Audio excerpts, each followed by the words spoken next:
First, I'm going to talk about Blaster, which is the new album. And I know when you were making it, you talked about how you mixed a lot of the kind of retro songs and the modern music. How did you go about to achieve that sound?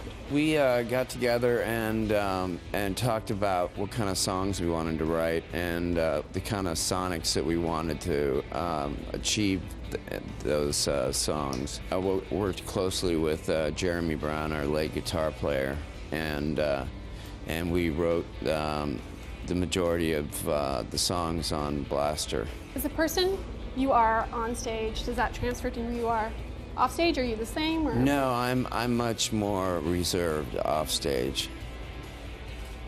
Yeah, I look at performing as an art form, a performance art. What's the most important thing that you've learned about change? That it's what keeps me going artistically. It's what keeps me inspired. If I had to stay in one sonic art form, I'd be bored off my ass.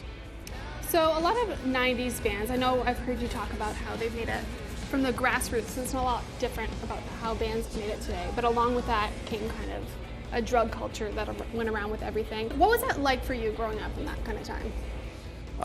It was a great time growing up coming out in the early 90s. There was such excitement in the air. It was amazing. The drug culture part was a downer. It was a downer for everybody involved. What do you think kind of ended the party? I just got sick and tired. Yeah. Yeah, that was 13 years ago. When Kurt died, it changed a lot of people's opinion and made people look a lot harder at what was going on. When you have things like, it's kind of a viral digital age, and like that video that went up last week, and I know you kind of justified the sound issues, but I feel like people are building rock stars up to bring them down these days.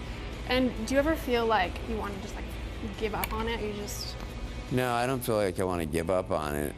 It is a bummer that the haters think that they have a voice to just be rude. You just got to not let it get you down and just keep on moving forward. And keep making great music. Yeah. Which you did. Thank you. Thank you for coming back. Thank you so much for having me.